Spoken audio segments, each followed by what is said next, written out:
యావత్ ప్రపంచం మొత్తాన్ని ఉలిక్కిపడేలా చేసిన పహల్గామ్ ఉగ్రదాడిలో 26 మందిని పొట్టన పెట్టుకున్న ఉగ్రవాదుల ఘాతుకానికి అమెరికా మొదలు ఆఫ్ఘనిస్తాన్ వరకు దాదాపు అన్ని దేశాలు స్పందించాయి. భారత్కు అండగా నిలిచాయి. ఉగ్రవాద నిర్మూలనకు సహకరిస్తామని వెల్లడించాయి.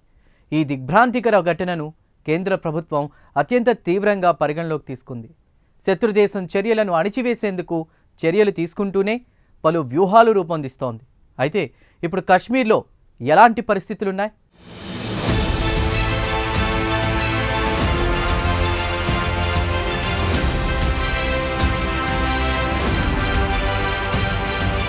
జమ్మూ కాశ్మీర్ పహల్గామ్లో ఉగ్రవాదుల కిరాతక దాడి తర్వాత అనూహ్య పరిణామాలు ఏర్పడుతున్నాయి.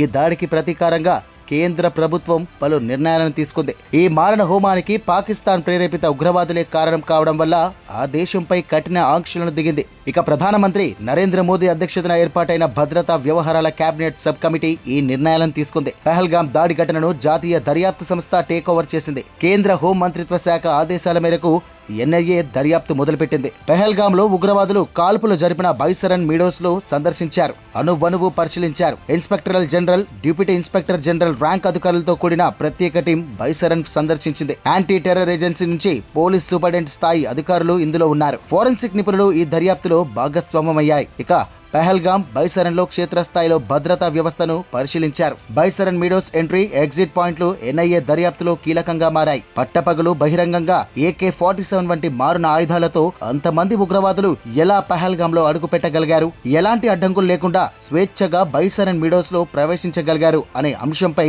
విచారణ జరిపారు. ప్రత్యక్ష సాక్షులను విచారించి ఉగ్రవాదుల రాకపోకల గురించి ఆరా తీశారు.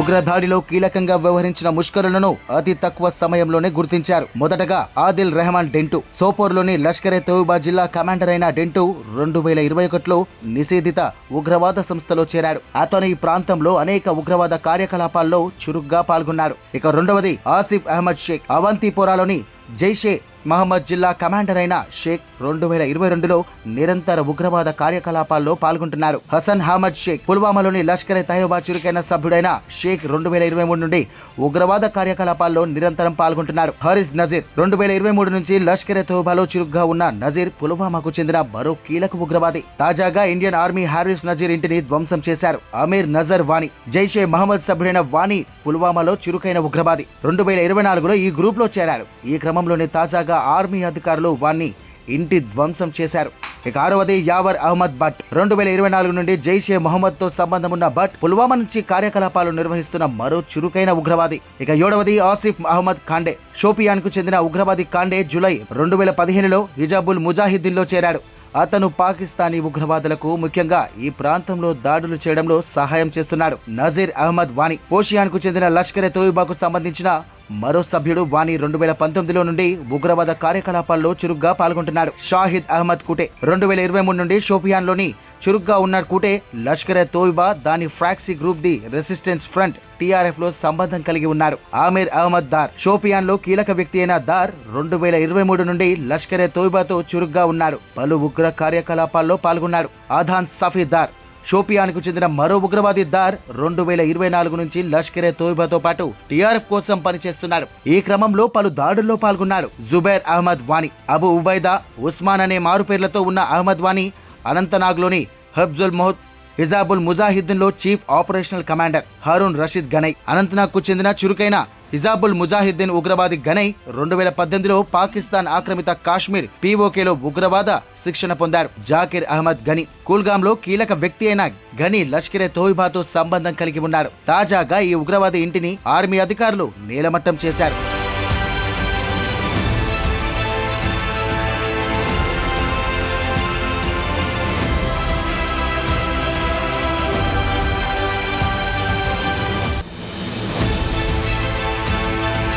అటారీ వాఘా సరిహద్దు చెక్ పోస్ట్ ను తక్షణమే మూసివేసిన కేంద్రం.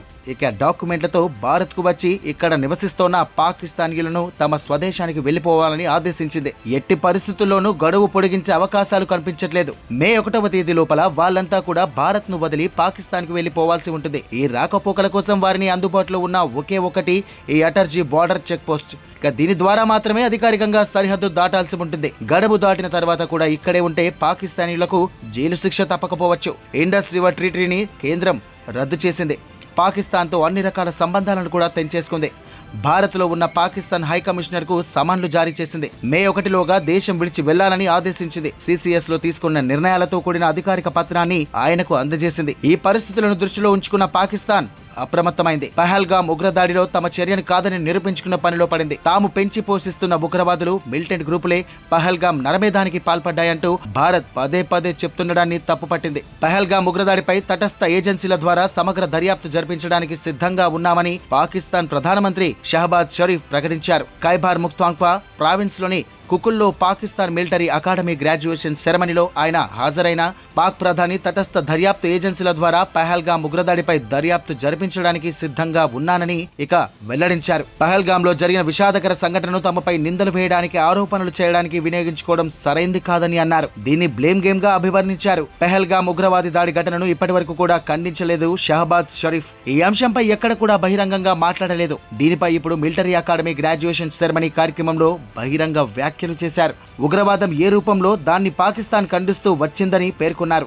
నిరాధార, అసత్య, అసమగ్ర వాస్తవాలను ఆధారంగా చేసుకుని తమ దేశంపై సుదీర్ఘకాలంగా కొనసాగుతూ వస్తున్న ఆరోపణల నిందలను ఇక పహల్గామ్ ఉగ్రవాద ఘటన ఓ తాజా ఉదాహరణ అని షహబాజ్ షరీఫ్ అన్నారు. అయితే షరీఫ్ మాటల్లో 1% కూడా నిజం లేదు అనేది ప్రపంచంలోని ప్రతి ఒక్కరికి తెలుసు.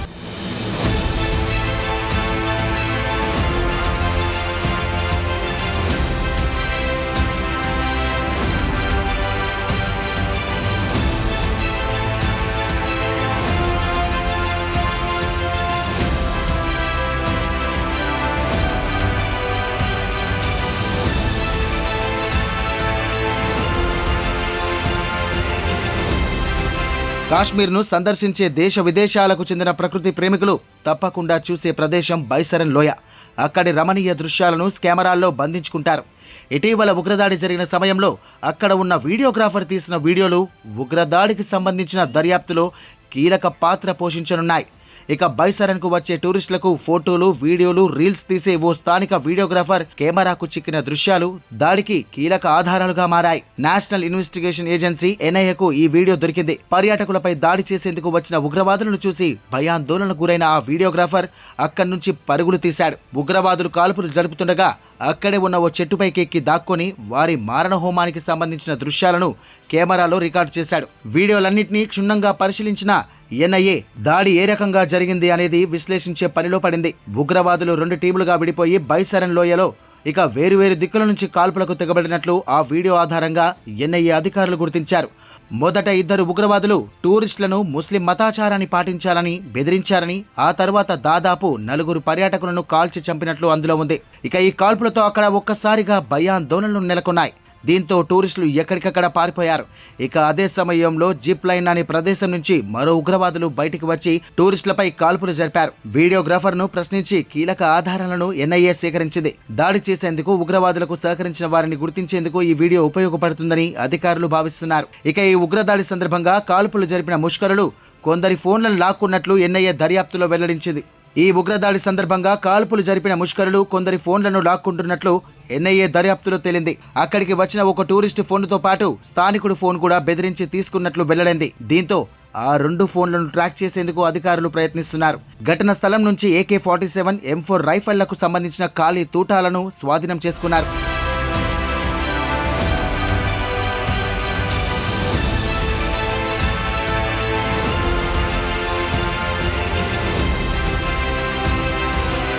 దశాబ్దాలుగా నిత్యం ఉగ్రదాడులతో భయంగా ఉండే జమ్మూ కాశ్మీర్లో కొన్నేళ్లుగా పరిస్థితి పూర్తిగా మారిపోయింది. ఆర్టికల్ 370 రద్దు అనంతరం కేంద్రం చేపట్టిన అభివృద్ధి పనులతో అక్కడ భయంకరమైన వాతావరణం పోయింది. అంతేకాకుండా కొన్ని నెలల క్రితమే అక్కడ అసెంబ్లీ ఎన్నికలు సజావుగా జరిగి కొత్త ప్రభుత్వం కూడా ఏర్పడింది. ఈ నేపథ్యంలోనే గత కొన్నేళ్లలో జమ్మూ కాశ్మీర్ పర్యాటకం కూడా బాగా అభివృద్ధి చెందింది. ఉగ్రవాదుల భయం లేకపోవడం, సైన్యంపై స్థానికంగా కూడా దాడులు తగ్గిపోవడంతో దేశ విదేశాలకు చెందిన పర్యాటకుల తాకిడి జమ్మూ కాశ్మీర్కు పెరిగింది. అయితే ఇలాంటి శాంతియుత పరిస్థితిలో పెహల్గాం సమీపంలో ఉన్న బైసరన్ లోయలో జరిగిన ఉగ్రదాడితో మళ్లీ ఉగ్ర భయాలు పెరుగుతున్నాయి. దీంతో మరోసారి జమ్మూ కాశ్మీర్ పర్యాటకంపై నీడలు కమ్ముకుంటున్నారని అంతా భావించారు. ఇక పర్యాటకులు కాశ్మీరు అందాలను చూస్తారా లేదా అనే భయాలు నెలకొన్నాయి. అయితే కొన్ని రోజుల వ్యవధిలోనే వాటన్నిటినీ పటాపంచలు చేస్తూ మళ్లీ కాశ్మీర్లో పర్యాటకం క్రమంగా పెరుగుతోంది. ఉగ్రదాడి జరిగిన పెహల్గాంలోకి కూడా పర్యాటకులు వచ్చి అక్కడి అందాలు చూస్తూ మంత్రముగ్ధులైపోతున్నారు. ఉగ్రదాడి జరిగినా తమకు ఏమాత్రం భయం లేదని చాటి చెబుతున్నారు. ఎలాంటి భయాలు లేకుండా టూరిస్టులు పర్యాటక ప్రాంతాలను వస్తుండడంతో స్థానికులు కూడా ఆనందం వ్యక్తం చేస్తున్నారు. అయితే గతంతో పోలిస్తే పర్యాటకుల సంఖ్య తగ్గినప్పటికీ ప్రాంతానికి దేశ విదేశ పర్యాటకుల మెల్లమెల్లగా వస్తుండడం కొంత ఊరట కలిగిస్తోంది. ఇటీవల ఉగ్రదాడి జరిగిన పెహల్గాం ప్రాంతంలో నిత్యం 5,000 నుంచి 7,000 మంది పర్యాటకులు వచ్చేవారు. అయితే ఈ ఉగ్రదాడి జరిగిన తర్వాత ప్రస్తుతం 300 మంది పర్యాటకులు మాత్రమే కనిపిస్తున్నారని స్థానికులు చెబుతున్నారు. అయితే క్రమక్రమంగా ఈ సంఖ్య పెరుగుతోందని, దీంతో కాశ్మీర్ పర్యాటకానికి వచ్చిన ఇబ్బంది ఏమీ లేదని అభిప్రాయాలు వ్యక్తమవుతున్నాయి. ఉగ్రదాడి జరిగిన బైసరన్ లోయ మినహా పెహల్గాంలోని అన్ని ప్రాంతాల్లోకి వెళ్లేందుకు టూరిస్టులకు అధికారులు అనుమతులు కల్పించారు. ప్రస్తుతం ఎన్ఐఏ అధికారులు దర్యాప్తు జరుపుతున్న నేపథ్యంలో బైసరన్ లోయలోకి ఎవరిని అనుమతించడం లేదు. ఇక మన దేశ పర్యాటకులు మాత్రం కాకుండా విదేశీ టూరిస్టులు కూడా పెహల్గాంలో పర్యటిస్తున్నారు. క్రొషియా, సెర్చమా దేశాల పర్యాటకులు పెహల్గాం అందాలను ఆస్వాదిస్తున్నారు. ఉగ్రదాడి గురించి తమకు ఎలాంటి భయం లేదని తేల్చి చెబుతున్నారు. ఇలాంటి దాడులు ఇక్కడ తరచూ జరిగే విషయం కాదని తమకు తెలుసునని, ఇంట్లో ఉన్నా ఏమీ జరగదని చెప్పలేం కదా అని అంటున్నారు. ఇలాంటి దాడులు తమ దేశంలోనూ జరుగుతుంటాయని యూరప్ టూరిస్టులు వెల్లడించారు.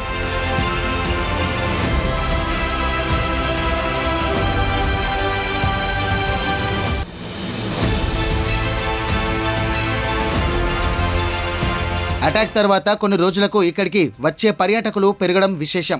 గత కొన్ని వారాలుగా అనేక మంది టూరిస్టులు భద్రతను అంగీకరించి ప్రయాణం చేస్తున్నారు. కొన్నిసార్లు అనిశ్చిత వాతావరణం ఉన్న నేపథ్యంలో స్థానికులు, ప్రభుత్వ అధికారులు కూడా పర్యాటకులను సురక్షితంగా ఉంచడానికి అన్ని రకాల చర్యలు తీసుకుంటున్నారు. ఈ క్రమంలో మహారాష్ట్రకు చెందిన ఓ జంట పట్టుబడి అదే ప్రాంతానికి వచ్చి తమ వివాహ వార్షికోత్సవాన్ని జరుపుకుంది.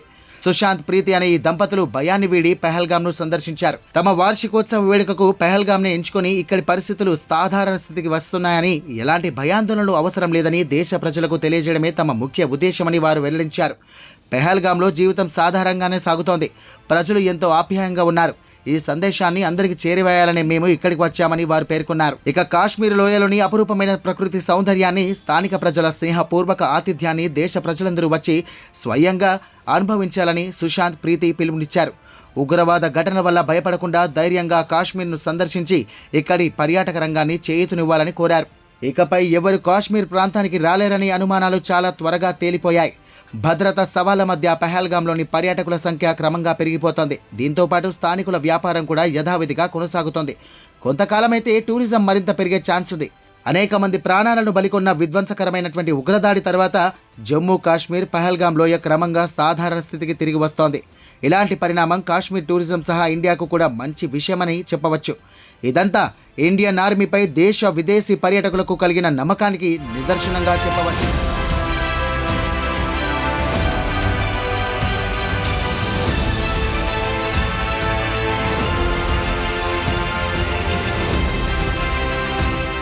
ఇకపై ఎవరూ కాశ్మీర్ ప్రాంతానికి రాలేరనే అనుమానాలు చాలా త్వరగా తొలగిపోయాయి. భద్రతా సవాళ్ల మధ్య పెహల్గాంలోని పర్యాటకుల సంఖ్య క్రమంగా పెరిగిపోతోంది. దీంతో పాటు స్థానికుల వ్యాపారం కూడా యథావిధిగా కొనసాగుతోంది. కొంతకాలమైతే టూరిజం మరింత పెరిగే ఛాన్స్ ఉంది. అనేక మంది ప్రాణాలను బలికొన్న విధ్వంసకరమైన ఉగ్రవాద దాడి తర్వాత జమ్మూ కాశ్మీర్, పెహల్గాం లోయ క్రమంగా సాధారణ స్థితికి తిరిగి వస్తోంది. ఇలాంటి పరిణామం కాశ్మీర్ టూరిజం సహా ఇండియాకు కూడా మంచి విషయమని చెప్పొచ్చు. ఇదంతా ఇండియన్ ఆర్మీపై దేశ విదేశీ పర్యాటకులకు కలిగిన నమ్మకానికి నిదర్శనంగా చెప్పొచ్చు.